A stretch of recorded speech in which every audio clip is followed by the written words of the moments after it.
Assalamualaikum warahmatullahi wabarakatuh. Saya Alicia Riani dengan NIM 079 dari BK 2022A. Saya akan mempraktekkan konseling dengan teknik pendekatan behavioral, yaitu reinforcement dan juga punishment. Video ini untuk memenuhi mata kuliah teori dan praktik behavior yang diampu oleh Prof. Dr. Nur Salim MSI. Pada video kali ini, konseling memiliki masalah yaitu malas untuk datang ke kampus karena konseling sudah terbiasa dengan kuliah online. Karena dari semester 1 sampai semester 3 itu pandemi. Jadi kan kuliahnya online. Nah, konseling itu udah terbiasa sama kondisi online tersebut. Jadi pas masuk semester 4 setelah pandemi selesai dan harus kuliah offline, konseling merasa malas datang untuk ke kampus karena perjalanannya juga yang cukup jauh. Dan di sini saya akan menggunakan teknik reinforcement dan punishment agar konseling semangat untuk datang ke kampus. Selamat sore Mbak Putri. Mbak Putri kan ya namanya? Iya Bu, selamat sore. Oke, gimana kabarnya hari ini? Alhamdulillah sehat Bu. Alhamdulillah ya. Kalau boleh tahu kesibukannya sekarang apa? Kuliah Bu. Oh, kuliah. Mahasiswa di mana? Di UNESA. Oh, UNESA. Mbaknya datang ke sini pasti ada sesuatu yang ingin diselesaikan pastinya.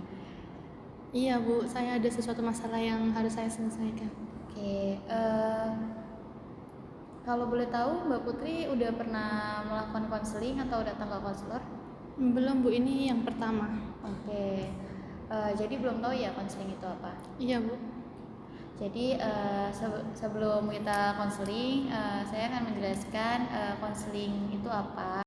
Oke, jadi konseling itu proses bantuan di mana saya sebagai konselor dan Mbak Putri itu sebagai konseling, di mana saya itu akan membantu Mbak Putri dalam menyelesaikan masalah Mbak Putri. Cuma setiap keputusan itu pasti yang memutuskan Mbak Putri karena itu masalah Mbak Putri sendiri dan Mbak Putri yang memiliki kendali. Jadi di dalam konseling itu ada beberapa asas, diantaranya itu asas kerahasiaan dan juga asas keterbukaan. Asas kerahasiaan itu artinya semua cerita yang Mbak Putri ceritain ke saya, semua masalah yang Mbak Putri punya itu bakal dijaga kerahasiaannya.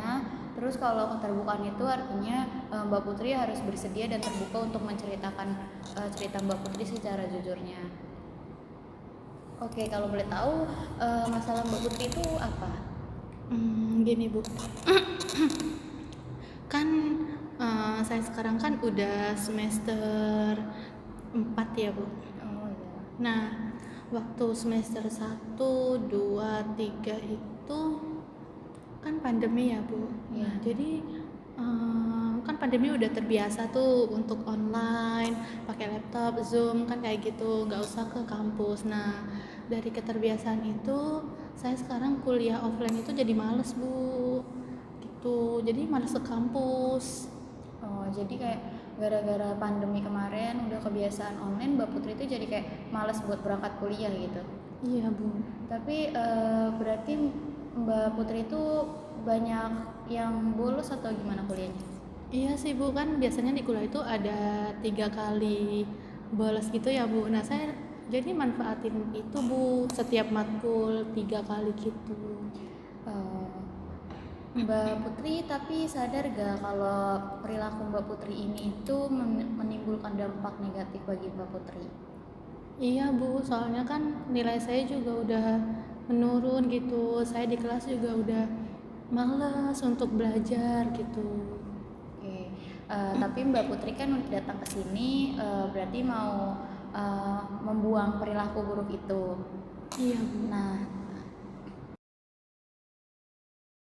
oke, tapi kalau boleh tahu Mbak Putri ini tuh kalau males kuliah tuh di salah satu matkul aja atau di semuanya?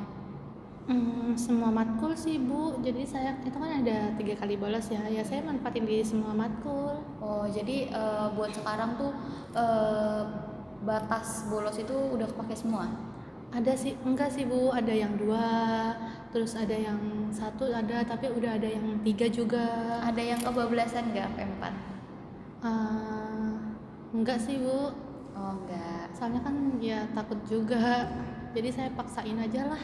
cuma nggak semangat ya pas Iya. kuliah. Oke.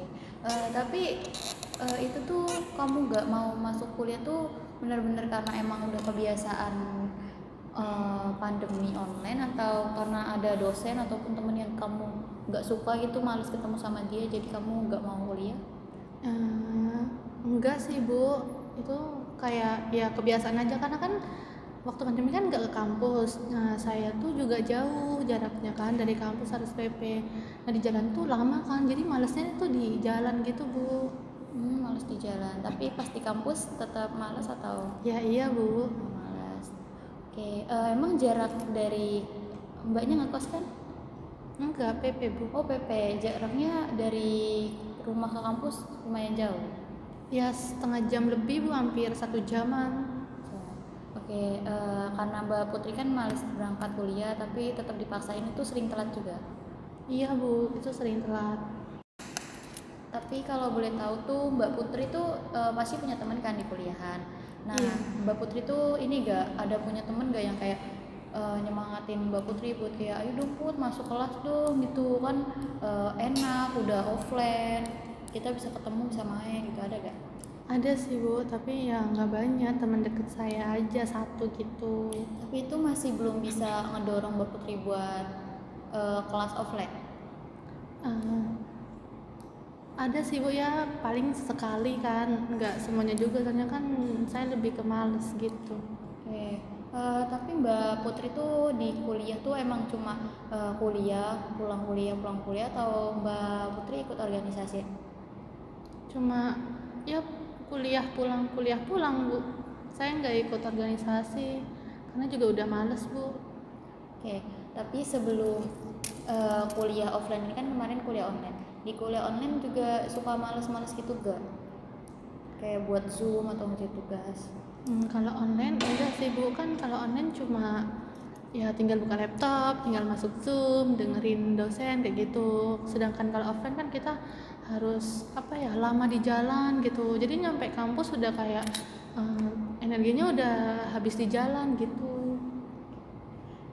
Tapi Mbak Putri tuh kayak eh, ada masalah keluarga atau apa gitu yang bikin Mbak Putri jadi kayak males belajar lah, udahlah biarin aja gitu. Enggak sih Bu, enggak ada. Oke, nggak ada ya. Oke. Mbak Putri nih selain kayak kuliah gitu di rumah tuh sukanya ngapain sih? Di rumah tuh ya main HP Bu. Saya kan juga suka K-pop nih. Ya paling di rumah ya nonton-nonton K-pop gitu. Oh, berarti kalau di rumah tuh kayak ngegame, drakoran sama itu. Iya Bu, saya juga drakoran. Oke. Kalau boleh tahu biasa siapa sih? Biasa saya EXO sih Bu. Oh, EXO. Siapa tuh membernya kalau boleh tahu? Semuanya sih Bu. Oh, semuanya. Tapi Mbak Putri tuh tipe apa, fans yang kayak suka ngumpulin photocard gitu-gitu enggak? Iya Bu. Oke. Tapi sekarang tuh ada photocard yang lagi dipengenin enggak? Pengen Bu, kan EXO kan baru ini rilis lagu kan. Nah di situ ada photocard terbaru gitu. Jadi saya bikin itu Bu. Tuh, tapi udah kebeli. Belum Bu, saya masih ya maju mundur gitu. Sebenarnya uangnya ada ya Bu, tapi gimana ya, mau beli takutnya malah ada kebutuhan lain gitu loh Bu. Oke. Oke, tadi saya bisa kesimpulin kalau misalkan Mbak Putri itu males buat datang kuliah offline karena Mbak Putri itu kan PP juga jauh, terus tapi penyebab utamanya tuh karena udah terbiasa sama lingkungan online waktu pandemi ya. Jadi saya punya teknik ini tuh bisa mengubah perilakunya Mbak Putri gitu, biar gak males lagi, biar semangat lagi. Jadi namanya tekniknya itu reinforcement sama punishment. Reinforcement sama punishment itu kayak gimana ya Bu? Oke, reinforcement tuh reward atau hadiah yang Mbak Putri bisa kasih ke diri Mbak Putri sendiri karena Mbak Putri itu telah melakukan hal yang positif dan melakukan perilaku yang mau Mbak Putri capai gitu. Nah, kalau punishment itu hukuman karena Mbak Putri itu nggak ngelakuin perilaku positif untuk merubah perilaku negatifnya Mbak Putri. Oh, Jadi saya itu ingin menggunakan teknik ini kepada Mbak Putri. Tadi kan Mbak Putri itu bilang kalau Mbak Putri itu pengen beli photocard, tapi kan masih kayak bingung gitu kan, padahal uangnya udah ada. Nah, rewardnya itu Mbak Putri bisa dengan membeli photocard itu. Misalkan Mbak Putri itu dalam 2 minggu itu full kuliah, nggak bolos sama sekali, kecuali kalau emang sakit ya. Nah, itu Mbak Putri bisa ngasih reward ke diri Mbak Putri sendiri, kayak beli photocard gitu, karena udah 2 minggu full gitu kan kuliah, seperti itu. Terus bisa ada juga reward tambahan, kayak Mbak Putri tuh journaling gitu loh. Jadi di buku journaling itu bisa Mbak Putri kasih judul buku journaling pujian diri sendiri gitu. Terus nanti isinya tuh kayak misalkan hari pertama Mbak Putri kan udah masuk kuliah gitu, dalam 2 minggu tuh, hari ini aku mulai masuk kuliah, aku nggak males, aku bangga sama diri aku, seperti itu. Nah, terus punishmentnya itu kalau misalkan Mbak Putri nggak ada bolong aja dari salah satu 2 minggu itu, Mbak Putri bisa ngasih punishment ke diri Mbak Putri, kayak misalkan nggak nonton drakor dalam seminggu gitu karena ngebolos, seperti itu. Berarti nanti saya ini boleh beli photocard itu ya Bu, kalau saya udah 2 minggu masuk, biar saya itu lebih semangat gitu. Iya. Terus melakukan punishment kalau Mbak Putri nggak ngelakuin hal yang untuk merubah perilaku negatif. Oke, apa Mbak Putri mau memakai teknik ini? Boleh Bu, itu punishmentnya seperti apa ya Bu? Punishmentnya itu seperti tadi yang saya udah jelaskan, kayak Mbak Putri kan suka drakoran kan bilang. Nah, itu Mbak Putri bisa jadiin Pak itu sebagai punishment, kayak misalkan dalam 2 minggu tuh Mbak Putri nggak ada yang bolos 2 kali atau 3 kali, tapi tanpa alasan yang jelas gitu, karena emang malas doang. Itu bisa jadi punishmentnya nggak drakoran dalam seminggu, atau nanti nggak jadi beli photocard gitu. Oke Bu, Apa bisa dipahami? bisa Bu. Oke, kalau begitu untuk sesi kali ini bisa diakhiri. Nanti untuk pertemuan selanjutnya itu saya bisa melihat perubahan. Berarti itu bisa dilihat dari setelah Mbak Putri itu memberi reward kepada diri Mbak Putri. Untuk pertemuan selanjutnya Mbak Putri bisa kapan? Mungkin ya 2 minggu lagi tuh Bu, kan tadi ada reward juga kan setelah 2 minggu masuk gitu. Oke, berarti nanti bisa dibilang via chat aja ya. Iya Bu. Kita bikin kesepakatannya. Oke Bu, terima kasih ya Bu hari ini. Iya, makasih. Selamat siang Mbak Putri. Selamat siang Bu. Bagaimana kabarnya hari ini? Alhamdulillah sehat Bu. Oke, sehat ya. Gimana kemarin setelah kita melakukan konseling pertama itu ada perubahan nggak?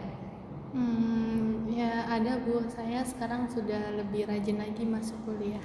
Oke, kemarin kan perjanjiannya kayak 2 minggu full kuliah ya. Apa Mbak Putri ada bukti yang akurat gitu kalau Mbak Putri itu kuliah? Sebentar ya Bu, saya cari dulu. Ada Bu, ini Bu. Oh iya, 2 minggu berturut-turut ya. Iya. Matkulnya juga masuk semua. Oke, bagus. Tapi setelah melakukan 2 minggu ini Mbak Putri ngasih reward untuk diri Mbak Putri? Iya Bu, saya udah beli itu photocard. Oke, boleh lihat gak?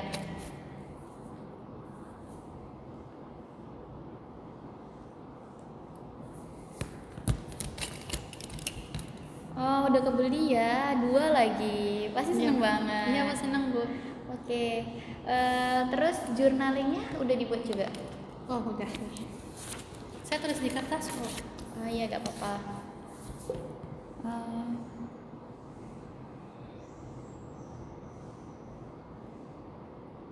Oke, benar. Jadi Mbak Putri tuh setiap abis pertemuan kuliah tuh udah memuji diri sendiri ya, biar lebih semangat lagi. Berarti dalam konseling ini yang kepake reinforcement ya. Bagus banget. Oke, berarti ini bisa Mbak Putri jadiin kebiasaannya Mbak Putri seterusnya gitu. Jadi kalau misalkan mulai kayak ada rasa malas lagi gitu, nanti bikin reward yang baru lagi gitu yang lebih Mbak Putri suka. Jadi Mbak Putri itu lebih semangat lagi kuliahnya. Eh, terus ngejalanin punishment kalau ada Mbak Putri itu bolos lagi tanpa alasan, supaya tuh tujuannya biar perilaku buruk Mbak Putri itu bisa hilang dan digantikan dengan perilaku yang positif. Ya Bu, saya akan coba nanti. Oke, berarti untuk konseling kita dari pertemuan 1 sama pertemuan 2 ini bisa diselesaikan. Apakah Mbak Putri sudah cukup? Sudah Bu.